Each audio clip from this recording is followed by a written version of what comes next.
अॼु पिणु उत्तर पार ॾे ताड़े की तंवार।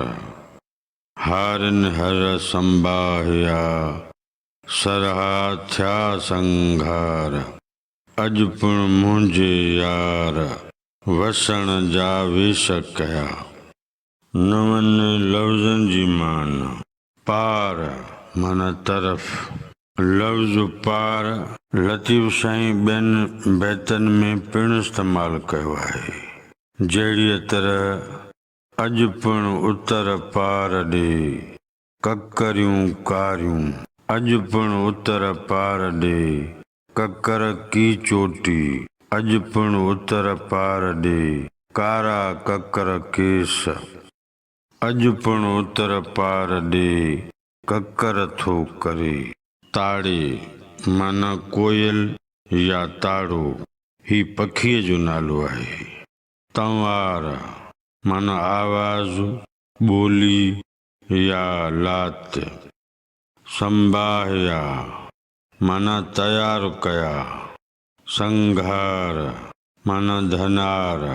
वेश माना पहिराण। वसण जा वेश करण माना मींहं वसण जा आगम करण। मींहं वसण जा साया करण। बैत जे मिसरनि जी सादी सम्झाणी। अॼु पिणु उत्तर पार ॾे ताड़े की तंवार। उत्तर जे तरफ़ ॾांहुं अॼु ताड़े पखीअ ॿोली कई आहे। हारनि हर संभाहिया सरहा थिया संघार। ताड़े जी तंवार ॿुधी हारनि ज़मीन खेड़ण जे लाइ हर तयारु कया आहिनि ऐं धनार ख़ुशियूं करण लॻा आहिनि। अॼु पिणु मुंहिंजे यार वसण जा वेश कया। अॼु मुंहिंजे यार सारंग मींहं वसण जा आगम एतमाम इंतज़ाम ॾाढा कया आहिनि। बैत जो मजमूई मतिलबु ऐं मफ़हूम। पखी पतंग माल माण्हू सभु मींहं वसण जो इंतज़ारु ऐं ओसीड़ो करे रहिया हुया।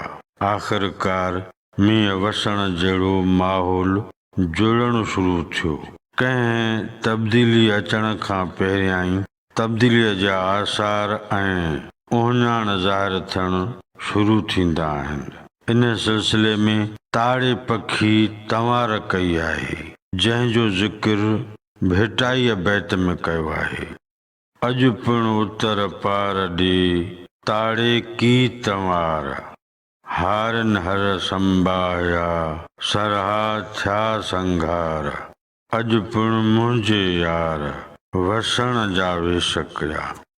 हाणे मेहर थींदी इजो हाणे मींहुं वठो। छो जो ताड़ो पखी ॿोलियूं करे रहियो आहे। जॾहिं ताड़ो पखी तंवारे ॿोलियूं करे त सम्झो इहो मींहं जे अचण जो अहम इतलाउ आहे। ऐं अहिड़ो अहम इतलाउ हारी कुड़मी ॿुधी ज़मीन खेड़ण जी तयारी कंदा आहिनि। छो त मींहं पवण सां सुकल पुठ पयल ज़मीनूं रेजिजी वेंदियूं आहिनि ऐं हारी कुड़मी रेज खां अॻु में ऐं रेज खां बाद में ॿनीअ खे हर ॾींदा आहिनि। धनार ॾाढा ख़ुशि थी रहिया आहिनि जो संदन चौपाए माल जो चारो थींदो।